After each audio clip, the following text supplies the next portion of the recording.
Kadang sebuah desa menyimpan cerita yang tak terlihat dari kejauhan. Cerita tentang orang-orang yang biasa yang perlahan mengubah tanah kelahirannya. Hari ini, kami mahasiswa ilmu ekonomi datang ke desa Kosari Gresik. Bukan hanya untuk belajar, tapi untuk melihat sendiri bagaimana sebuah desa berdiri melalui tangan warganya sendiri.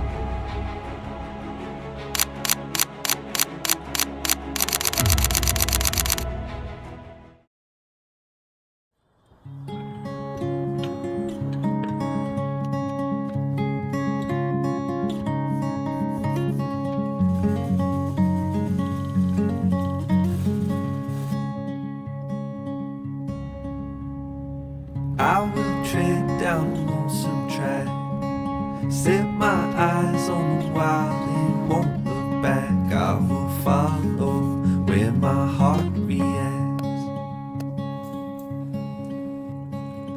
Venture out to the great unknown, find a place where I can feel alive again. Throw caution to the wind. I'll find my feet on the way. I'll find my feet on the way.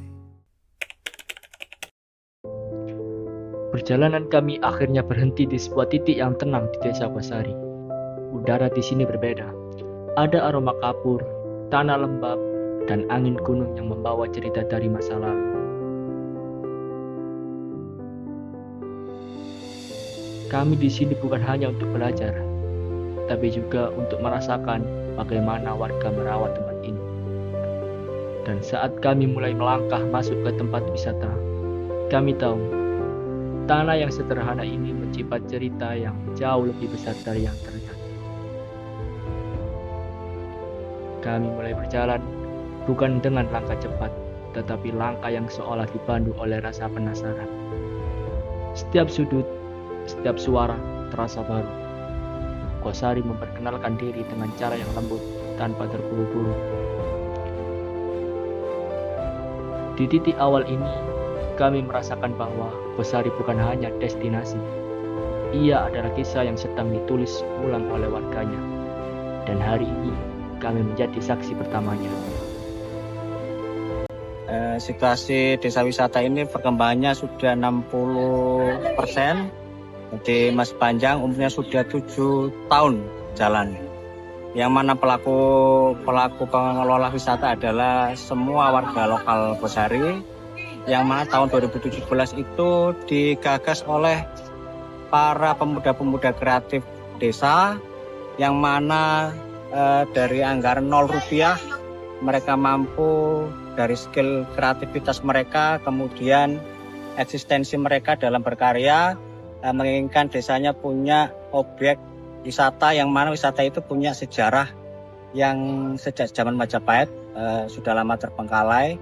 Dengan tujuan itu mereka mengembangkan desa wisata dengan konsep wisata alam dan sejarah.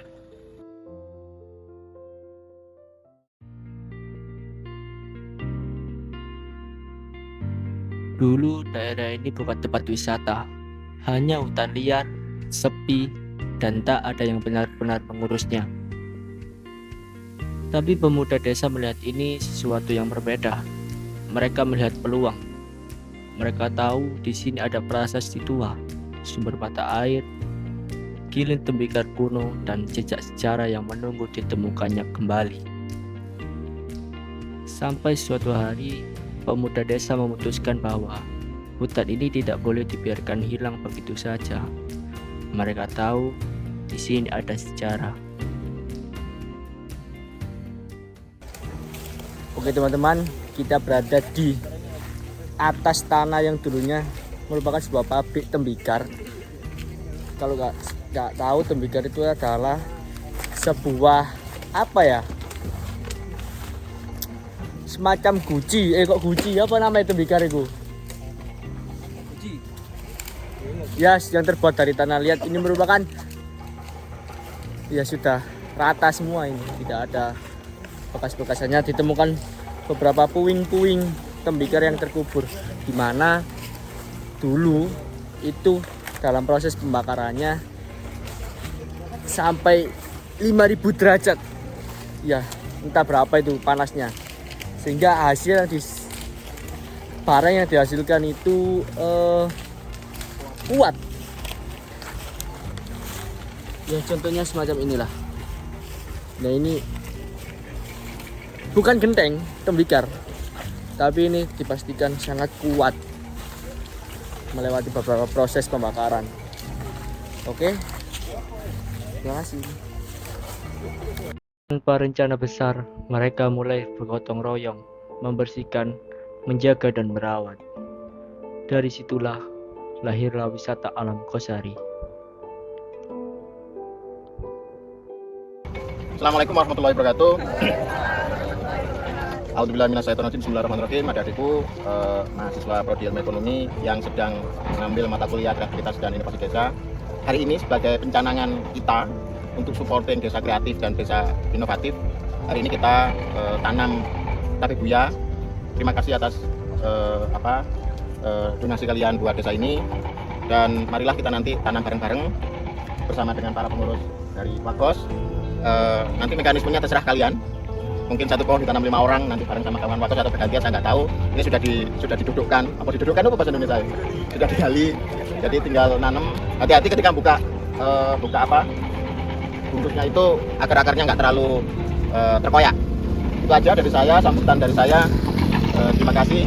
Dan selanjutnya Mas Gawam sebagai perwakilan Wakos mungkin ada satu dua kata-kata. Satu dua aja loh Mas. Jangan banyak-banyak. Monggo Mas Gawam. Aja wakili Kepala Wisata mengucapkan terima kasih kepada adik-adik saya yang telah beberapa hari ini kegiatan wisata. Mudah-mudahan kegiatan ini membawa manfaat bagi kita semuanya. Yang terpenting adalah pengalaman dari sampean semuanya datang ke wisata, inovasi dan kreativitas nanti bisa dikembangkan setelah datang dari sini. Ini yang terpenting bagi suatu studi pendidikan di kampus kita. Oke, terima kasih Mas Rusud. Wisata ini ingin membuat pengunjung merasa seperti pulang ke kampung halaman. Mereka mengambil langkah yang jarang ditemui di wisata-wisata lain. Pengunjung boleh membawa makanan dari rumah. Karena bagi para pengelola, wisata bukan hanya soal keuntungan, tapi bagaimana mereka membuat kenyamanan dan kebersamaan.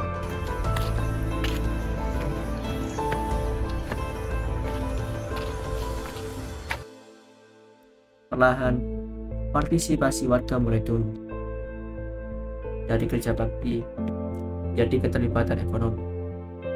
Warga dapat membuka lapak menjual produk rumahan, kelompok tani, mengolah greenhouse. Partisipasi di Gosari tidak dipaksakan.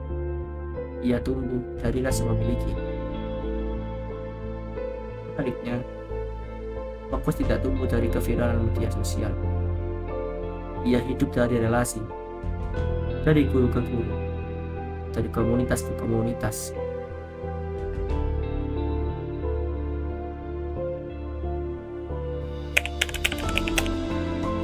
Namun di balik cerita partisipasi dan kebersamaan, Gosari juga menyimpan kegelisahan.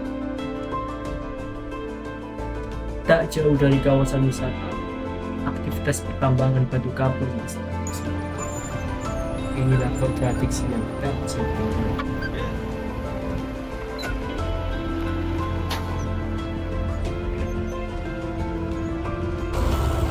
Oke teman-teman, inilah bentuk bukit kars atau bukit kapur yang ada di Kecamatan Gosari.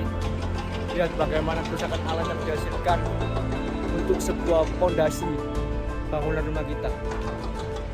Gunung dibelah, sungguh miris, namun ini adalah mata pencarian bagi warga sekitar. Kita bisa melihat bagaimana eskavator itu mengeruk gunung ini menjadi dua belahan, memberikan jalan. Ini nantinya di mana akan diangkut dengan sebuah truk-truk besar untuk bisa sampai ke rumah-rumah kita. Tidak habis pikir. Oke, itu saja. Kita lanjut dengan teks lainnya. Di satu sisi, desa berbicara tentang pelestarian alam dan sumber mata air. Di sisi lain, warga hidup berdampingan dengan aktivitas eksploitasi.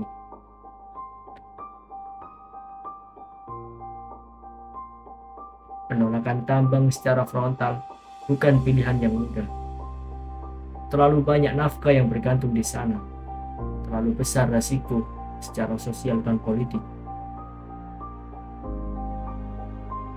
Maka, wisata menjadi strategi sumber. Dengan menghadirkan aktivitas wisata di sekitar sumber mata air dan situs sejarah, pengelola berharap dapat menciptakan batas tidak langsung, karena eksploitasi tidak semakin meluas.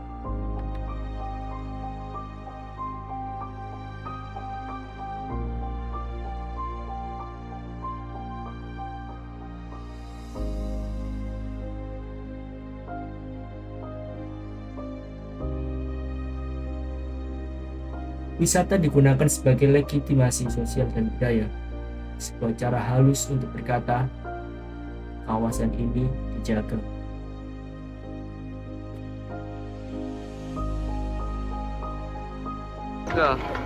Ini tempatnya bagus sekali, sangat sejuk lah. Tapi tadi menemukan makhluk halus sama makhluk astral. Coba ini coba lihat kamera lagi. Ini ungu ya, sangat langka sekali.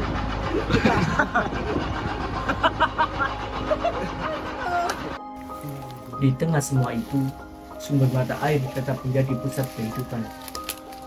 Setiap tahun, warga melakukan ritual pembersihan mata air. Waktunya tidak selalu pasti, namun maknanya jelas. Dulu, kerbau dan sapi dimandikan di sini sebelum bulan puasa. Kini, ritual itu menjadi simbol rasa syukur dan tanggung jawab. Di warga Gosari, air bukan sekedar sumber daya. Ia adalah titipan. Halo teman-teman, hari ini kita berada di tempat sumber mata air di wisata Wakos ini, di mana merupakan sumber air yang diyakini atau masih sakral, yang masih dirawat oleh warga sekitar sebagai pusat utama dari wisata Wakos ini, demi untuk melindungi sumber mata air ini.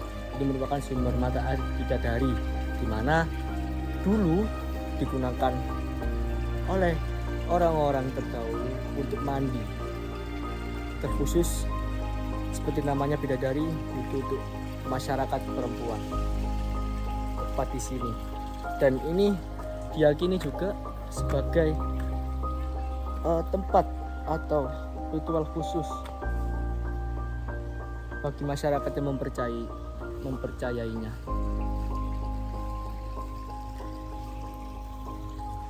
Diisi oleh ulam ikan seperti yang dijelaskan oleh Pak Munib tadi, Pak Mujib, seperti itu.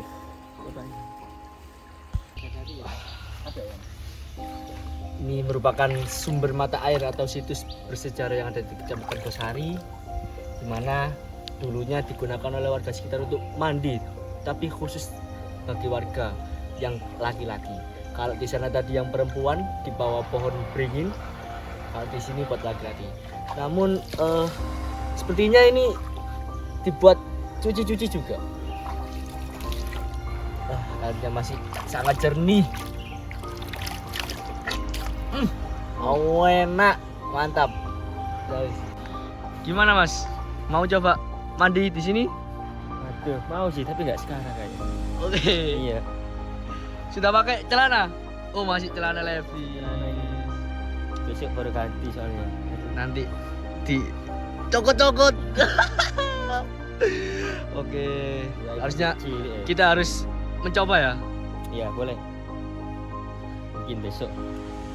Oke, sepertinya kita harus mencobanya di sini di hari ketiga. Ya, benar sekali. Kita akan mandi di sini untuk merasakan Sensasi. sensasi zaman dulu seperti apa kalau mandi di sini tuh. Nah, apakah seperti mandi di rumah? Apa seperti mandi di rumah? Atau seperti mandi di air terjun? Wah, ditunggu saja. Oke, dadah.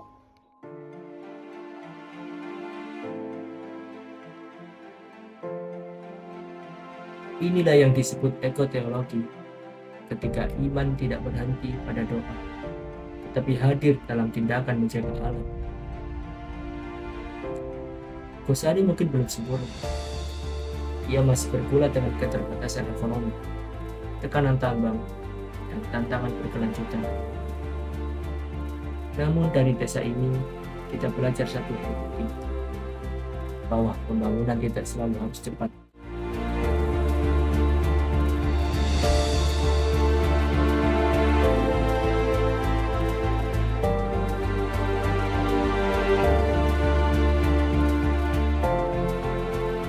Bahwa partisipasi tidak bisa dipaksakan, dan menjaga alam adalah kerja kolektif yang lahir dari kesadaran, keyakinan, dan keberanian untuk bertahan.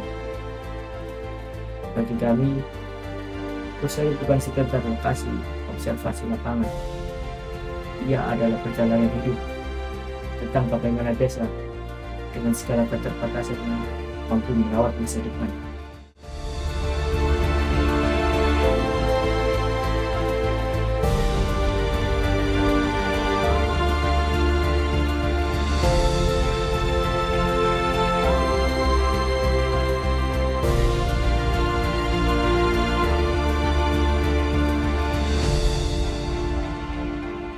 Jadi apa yang terjadi di desa wisata adalah desa wisata yang dikelola banyak orang, mulai dari pengurus, kemudian karyawan, dan semuanya terlibat di pengelolaan wisata desa. Jadi monggo silakan hadir ke desa wisata, apa yang bisa kita pelajari di sini. Yang jelas kami juga masih banyak butuh referensi dan apa yang kita bisa tularkan kepada kawan-kawan desa yang lain untuk bisa belajar bersama di Desa Ghazali melalui Wakos Wisata Alam Ghazali. Terima kasih.